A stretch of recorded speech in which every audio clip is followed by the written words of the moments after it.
السلام علیکم ورحمۃ اللہ وبرکاتہ بسم اللہ والحمد للہ والصلاة والسلام علی رسول اللہ وعلى آلہ وصحبہ ومن والاه وبعد فقال اللہ تبارک وتعالی ان هذا لهو القصص الحق۔ عزیز دوستو، پیارے ساتھیو، ماں و بہنوں اور خواتین اسلام، یہ سلسلہ جس کا نام ہندوستان کی اسلامی تاریخ ہے، اس کا آغاز ہم نے رمضان کے اس مہینے میں کیا تھا۔ اللہ کے فضل و کرم سے ہم نے اسلامی تاریخ کے جو اہم بادشاہتیں اور بادشاہ جو گزرے ہیں ان کی اہم زندگی آپ کے سامنے لانے کی ہم نے بھرپور کوشش کی۔ یہ سلسلہ گزشتہ کی مجلس میں لودھی خاندان کے خاتمے پر ختم ہوا۔ آج سے ہم انشاءاللہ مغلیہ دور کا آغاز کرنے والے ہیں۔ ہم جب ہندوستان کی تاریخ پڑھتے ہیں، ہم ہندوستان کا جب اسلامی ریاست، اسلامی سیاست کے اعتبار سے جائزہ لیتے ہیں تو ہم یہ کہہ سکتے ہیں کہ اسلامی جو حکومت رہی ہے اسے ہم مغلیہ سلطنت سے پہلے اور مغلیہ سلطنت کے بعد، یا پھر مغلیہ سلطنت کے عروج سے پہلے مغلیہ سلطنت کے عروج کے بعد، اس اعتبار سے ہم دو حصوں میں تقسیم کر سکتے ہیں۔ تو مغلیہ سلطنت کے عروج سے پہلے کا دور، جس میں ہم نے قطب الدین ایبک سے لے کر لودھی خاندان کے آخری بادشاہ ابراہیم لودھی تک کا دور ہم بنا سکتے ہیں، یعنی جسے ہم نے دیکھ لیا ہے۔ اب اس کے بعد مغلیہ دور کا عروج جو 180 سال تک لگ بھگ رہا، اورنگزیب کے زمانے تک، اور اس کے بعد مغلیہ سلطنت کا تنزل، زوال تک، اور اس کے بعد انگریزوں کی حکومت ہندوستان پر۔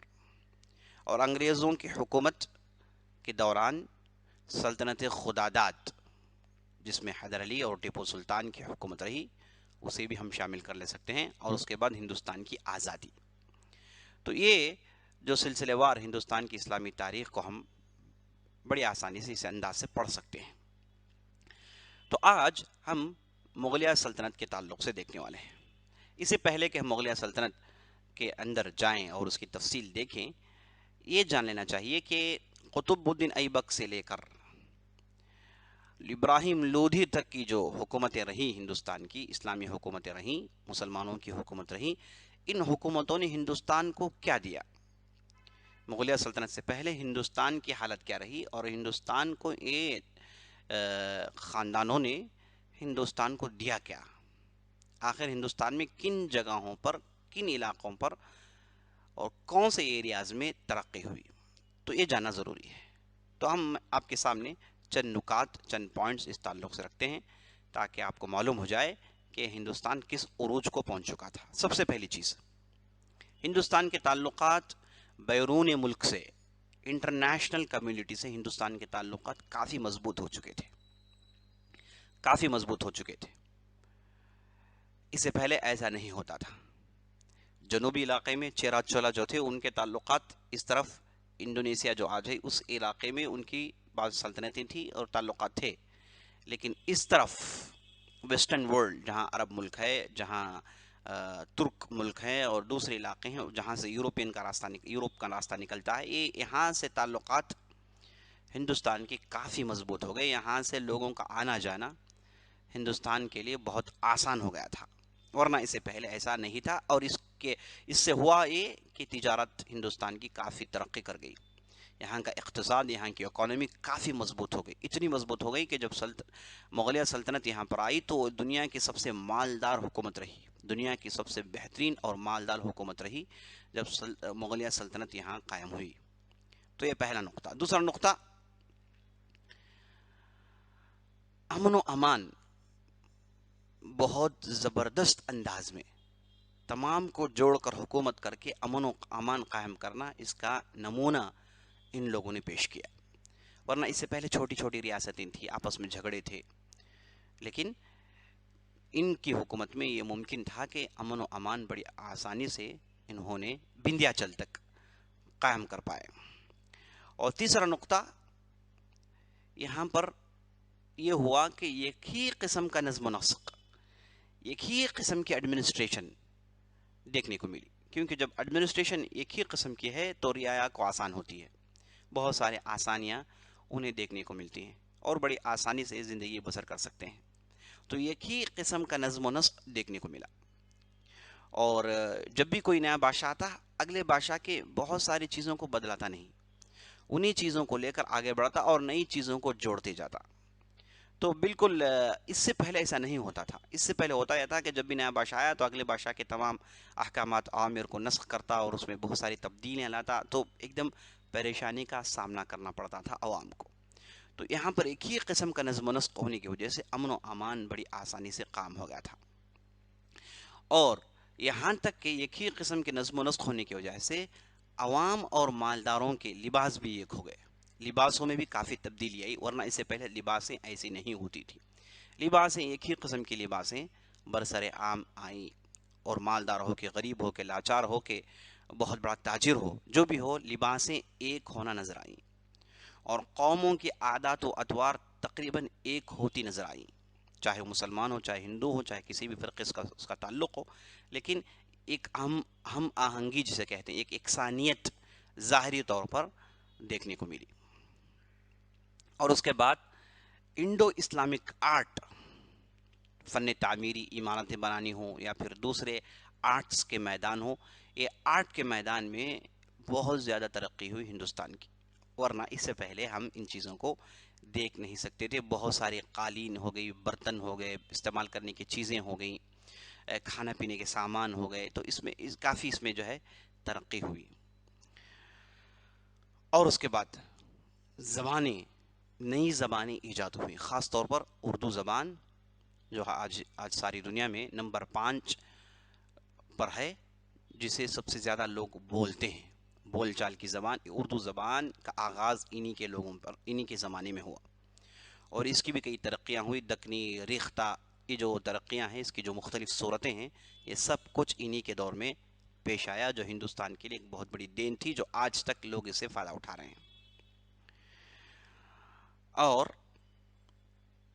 مال کی فراوانی، جسے میں نے پہلے ذکر کیا، تو مال کی فراوانی ہوئی ہندوستان میں، اور ارزانی اور مال کی فراوانی، یہ دو ایسی چیزیں تھیں جنہیں بڑے اچھے انداز سے ٹیکل کیا گیا، اور اس کے ذریعے سے لوگوں کو بہت زیادہ فائدہ ہوا۔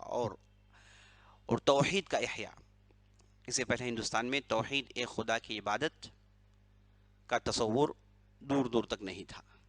یہاں کی مختلف مذاہب، یہاں کے مختلف فرقے، یہاں کی مختلف عادات و اطوار، رسم و رواج، ان میں توحید کا جو شعلہ یہ لگ بھگ بجھ چکا تھا، تو مسلمان آئے تو یہاں پر توحید کا عروج ہوا، اور تزکیۃ النفس پر کافی کام ہوا، اور مذہبی رنگ کو ایک نئے ڈھنگ سے یہاں کے لوگوں نے دیکھا، مذہب، ایک اچھے خاصے مذہب کو لوگوں نے بڑی قریب سے دیکھا، یہ ہندوستان میں ہوا۔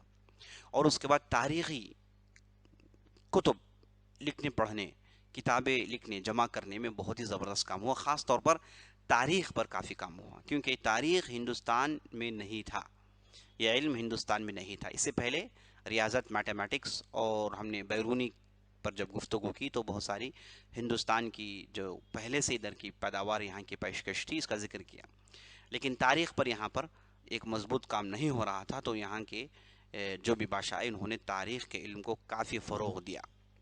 اور اس کے بعد جنگی اسٹریٹجیز، جنگی فنون، لڑائی کے فنون، نئے ہتھیار، نئے اوزار، نئی چیزوں کو استعمال کرنا، یہ سب کچھ ہندوستان میں آیا۔ تو عزیز دوستو، یہ چند نکات تھی، چند چیزیں تھیں جو قطب الدین ایبک سے لے کر ابراہیم لودھی تک کے دور میں ہندوستان کو ملی، نئی چیزیں ملی، جو بھی میں نے باتیں بتائی یہاں کے لیے نئی چیزیں تھیں۔ تو یہ چیزیں تھیں جو ہندوستان کو یہ دور نے دیا۔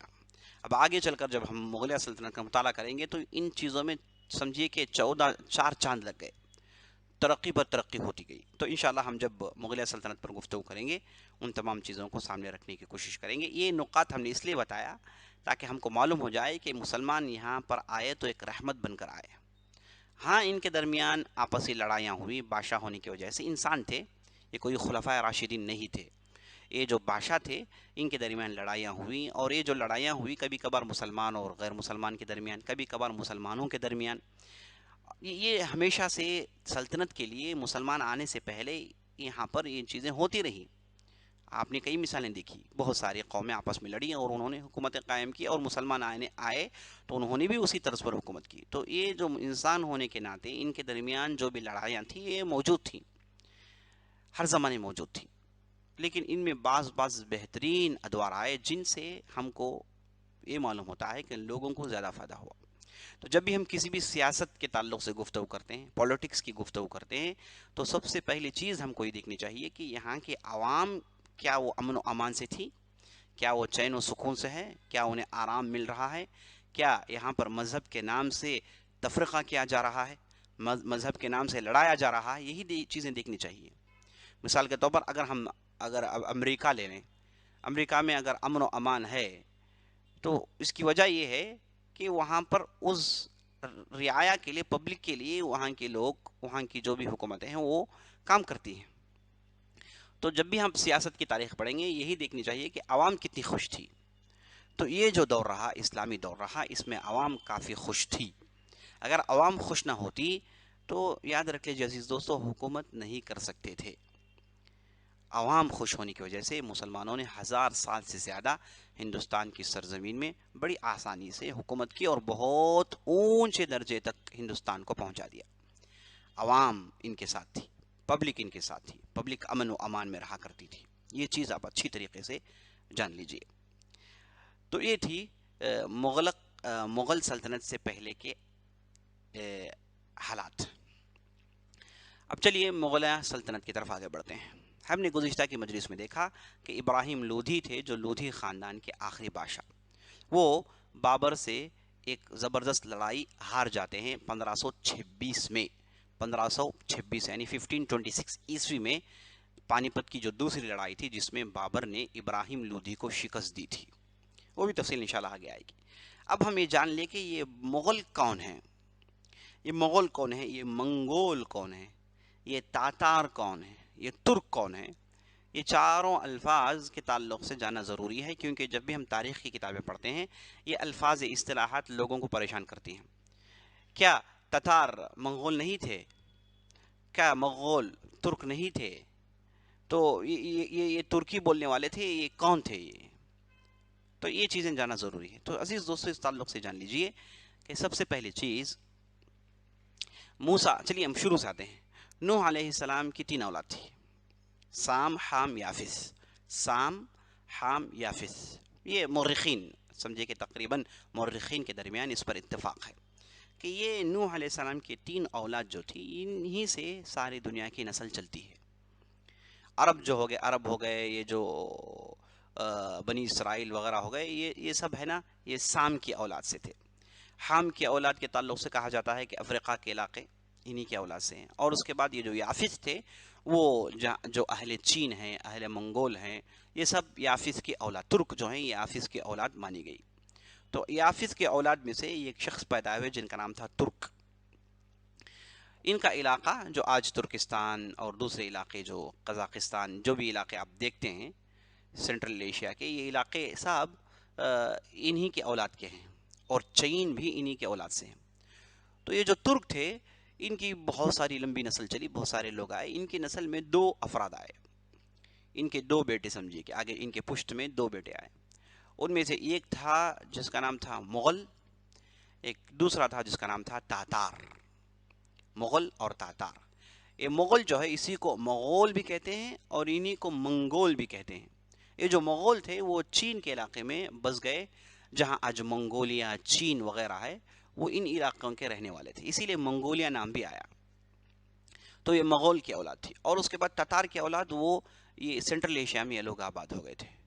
تو یہ ترک کی 2 اولاد تھی، ایک تھے تتار اور دوسرے تھے منگول یا پھر مغول یا پھر مغل، ایک ہی ہیں۔ منگول کہیے، اب مغول کہیے، اب مغل کہیے، سب ایک ہی چیز کے مختلف تلفظات ہیں۔ بعض لوگوں نے مغول کو مغل کا جمع مانا ہے، جو کہ غلطی ہے۔ مغول ایک تلفظ ہے، مغل ایک تلفظ ہے، منگول ایک تلفظ ہے، یہ سب ایک ہی لوگ ہیں جن کے 3 قسم کی تلفظات پائے گئے۔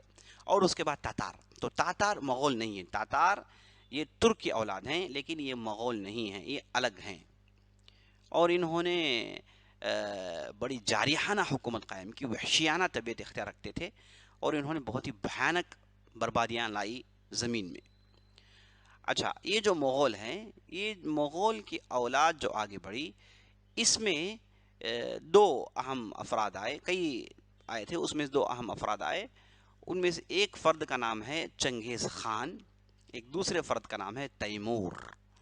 تیمور کا ذکر ہم نے گزشتہ کی مجلس میں سن لیا، جس نے 1397 میں 1397 میں اس نے ہندوستان پر حملہ کیا اور کافی ہندوستان کو نقصان پہنچا۔ یہ جو تیمور جو تھا یہ بھی مغول نسل سے تھا، اور چنگیز خان یہ بھی مغول نسل سے تھا۔ سمجھیے کہ تیمور کے پڑدادا کے پڑدادا جو تھے وہ تھے چنگیز خان صاحب، جو کہ مسلمان نہیں تھے، ان کے اولاد میں اسلام پھیلا، چنگیز خان کے اولاد میں اسلام پھیلا۔ یہ جو تیمور آئے یہ چنگیز خان کے کئی 100 سال بعد آئے۔ جب یہ آئے تو ان کے خاندان والے پہلے سے ترکستان اور دوسرے علاقوں میں ان کی حکومت تھی، تو یہ صاحب نے زبردست حکومت قائم کی۔ یہ صاحب کے اندر جنون تھا کہ وہ بھی چنگیز خان جیسے بنے اور ان کی بھی بڑی حکومت ہو، جہاں کہیں بھی جائیں میری حکومت ہونی چاہیے۔ یہ سمجھیے کہ دیوانے پن کے حد تک ان کے ذہن میں چیز داخل ہو چکی تھی۔ اور جو چنگیز خان جو صاحب تھے وہ اسی مغول سے ان کا تعلق تھا۔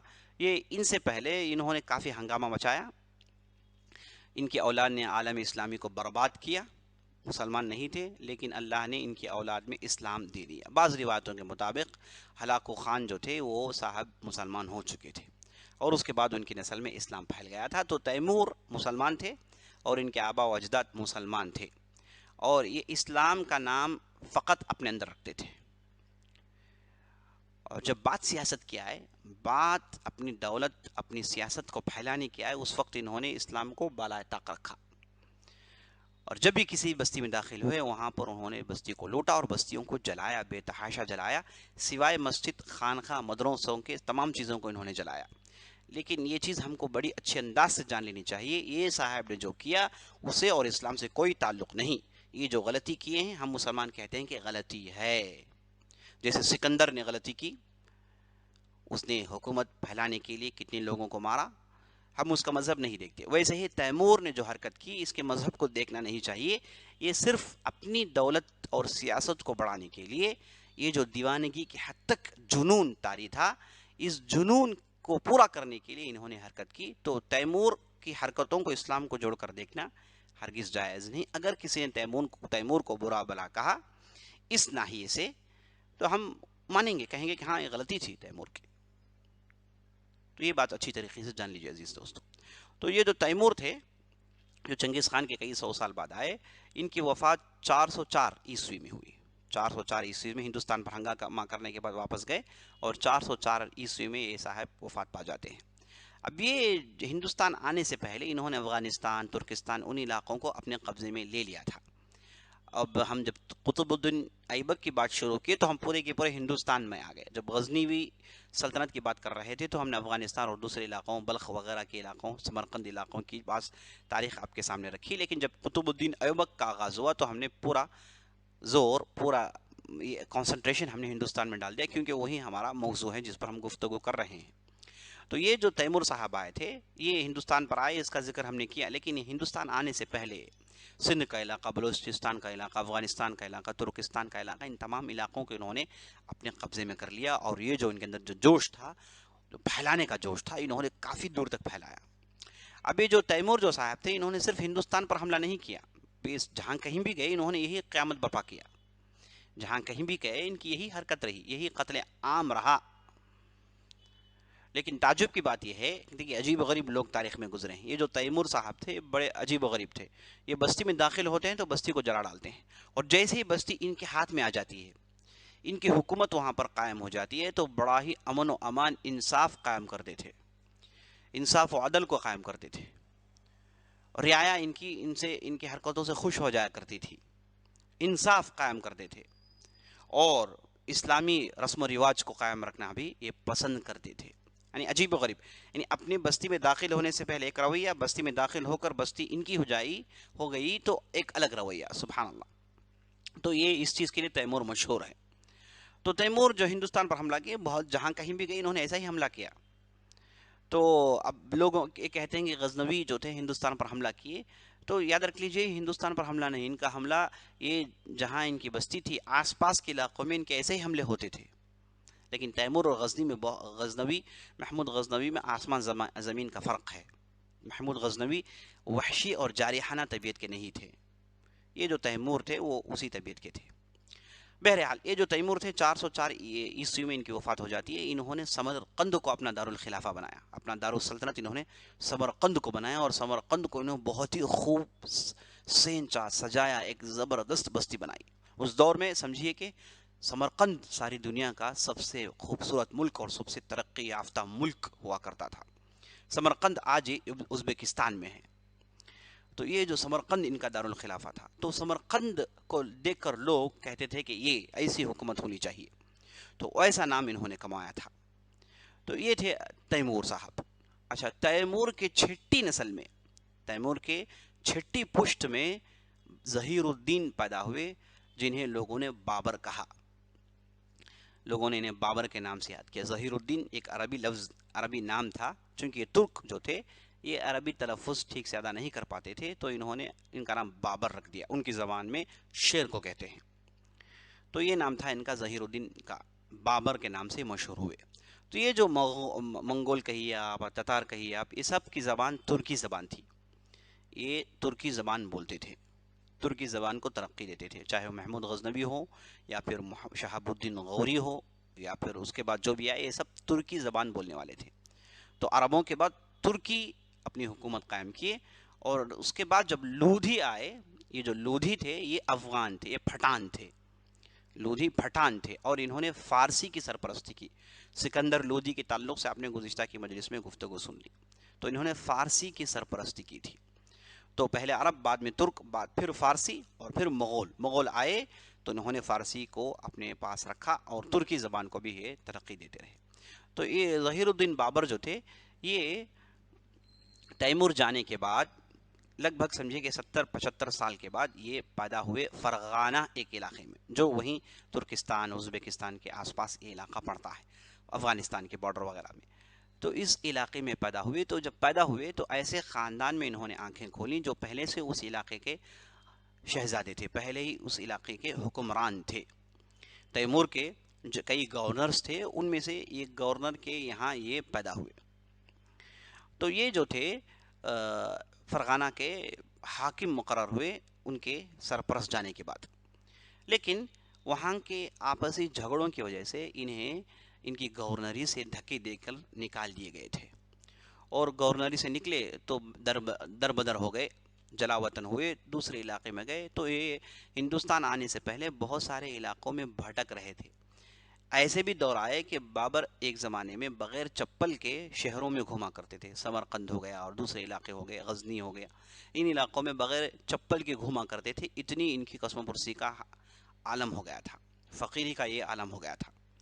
تو اچانک ان کی زندگی میں تبدیلی آتی ہے، یہ دوبارہ اٹھ کے کھڑنا چاہتے ہیں، تو دوبارہ اٹھ کے کھڑتے ہیں اپنی محنتوں سے، دوبارہ فرغانہ جو ان کا علاقہ تھا اس پر دوبارہ قابض ہو جاتے ہیں، اور اس کے بعد دیکھتے ہی دیکھتے ان کے اندر اتنی ترقی ہو جاتی ہے اور ان کے آس پاس اتنے زبردست لوگ جمع ہو جاتے ہیں، ایک مضبوط لشکر قائم کرتے ہیں، اور اس کے بعد وہاں سے یہ آگے بڑھتے ہیں تو غزنی کو اپنے قبضے میں لے لیتے ہیں اور سمرقند کو اپنے قبضے میں لے لیتے ہیں، دوسرے علاقوں کو اپنے قبضے میں لے کر ہندوستان میں آنے کے لیے تیار رہتے ہیں۔ میں آپ کو یہ بھی بتا دوں کہ یہ 1526 میں ہندوستان میں حملہ کرنے سے پہلے 4 مرتبہ ہندوستان میں حملہ کر چکے تھے، اور ہم جانتے ہیں علاء الدین خلجی اور اس کے بعد محمد بن تغلق، غیاث الدین تغلق، یہ ایسے لوگ تھے جنہوں نے مغولوں کو ہندوستان میں آنے نہیں دیا تھا، بالکل سد باب ہو گیا تھا، بالکل بڑے خطرناک انداز سے منگولوں کو ہندوستان میں داخل ہونے نہیں دیا تھا۔ تو ان میں بعض حملے بابر نے بھی کیے تھے، لیکن آ نہیں پائے۔ تو جب لودھیوں کی حکومت قائم ہوئی تو لودھیوں، خاص طور پر سکندر لودھی کے بعد، یہ خاندان میں جو آپسی جھگڑے، آپسی چشمک جو ہو رہا تھا، یہ عام طور پر ایسا ہی ہوتا ہے جب آپس میں لڑائی ہو جائے، خانہ جنگی ہو جائے، دربار میں لڑائی ہو جائے تو باہر کے لوگ بڑی آسانی سے داخل ہو جاتے ہیں۔ تو بابر بھی لودھیوں کی لڑائی کے انتظار میں تھے۔ لڑائیاں جب ہو رہی تھی تو لودھی خاندان کے ایک فرد جن کا نام دولت خان تھا، جو لاہور کے حاکم تھے، صوبیدار تھے، انہوں نے بابر سے کہہ دیا کہ اب آ جائیے، آپ کے آنے کا موقع ہے۔ یعنی اسے معلوم ہوا کہ بابر باقاعدہ ہندوستان پہ چڑھائی کرنے کے لیے بالکل تیار تھے۔ وہ علاقوں کو اپنے قبضے میں کر لیا، فوج تیار کر لی اور ہندوستان میں داخل ہونے کے لیے بےتاب ہو رہے تھے، لیکن ہو نہیں پایا۔ 2-3 مرتبہ حملہ کیے، اس سے پہلے کہ بادشاہوں نے آنے نہیں دیا۔ تو یہ جب دولت خان لودھی نے دعوت دی تو 1525 میں پہلا حملہ کیا ابراہیم لودھی کے پاس، ہار کر واپس چلے گئے۔ اور دوسرا حملہ جب ہوا تو جو بڑا ہی بھیانک حملہ ہوا، اس وقت ابراہیم لودھی کے پاس 1 لاکھ سے زیادہ فوجدار تھے، 1 لاکھ سے زیادہ ان کے لشکر تھی، اور بابر کے پاس 15,000 کے آس پاس تھی۔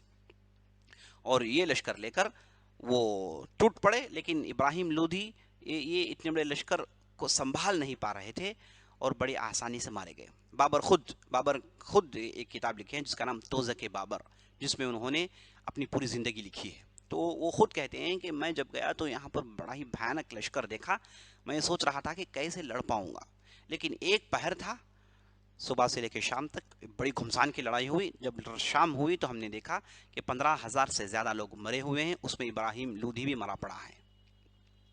اس کے بعد کہتے ہیں کہ اس کے بعد میں بڑی آسانی سے داخل ہو گیا اور دلی میرے ہاتھ میں آ گئی۔ تو عزیز دوستو، یہ تھے مغلیہ سلطنت، اور یہ تھے بابر، اور یہ دلی میں آ جاتے ہیں۔ 1526 میں ان کی حکومت قائم ہو جاتی ہے، اور اس کے بعد ان کی حکومت 4 سال کے لیے رہی، اور یہ ایسی حکومت قائم کی کہ آگے چل کر 350 سال تک ان کے اصولوں پر انہوں نے حکومت کی۔ اور ان کے اصولوں پر جب حکومت ہوئی تو زبردست، ساری دنیا میں نمبر 1 ملک بن گیا تھا ہندوستان۔ تو بابر اگرچہ کہ 26 سال غزنی میں ان کی حکومت رہی، لیکن ہندوستان میں صرف 4 سال کی حکومت رہی، لیکن ہندوستان کے رگ و ریشے سے واقف ہو گئے، ہندوستان کے نبض کو انہوں نے پہچان لیا، اور انہوں نے تاریخی نصیحت کی۔ ہمایون کو، جو ان کا لڑکا تھا، نصیر الدین جن کا نام تھا، ہمایون کی حق میں جو نصیحت ہوئی وہ بہت ہی زبردست نصیحت تھی۔ انشاءاللہ آئندہ مجلس میں ہم آپ کے سامنے اس نصیحت کو پڑھیں گے، اور انشاءاللہ وہاں سے ہم مغلیہ سلطنت کیسے ہندوستان میں پنپ پائے اور کیسی ترقی ہوئی، اور شیر شاہ سوری ایک زبردست عالم، زبردست فقیہ، اور ساتھ ساتھ زبردست بادشاہ جو ہوئے تھے، یہ کون تھے، ان کی کیا ترقیاں تھیں، یہ سب انشاءاللہ ہم آئندہ مجلس کے لیے رکھتے ہیں۔ تب تک کے لیے اجازت دیجیے، انشاءاللہ ہم پھر آپ کے ساتھ تازہ موضوعات کو لے کر آپ سے ملاقات کریں گے۔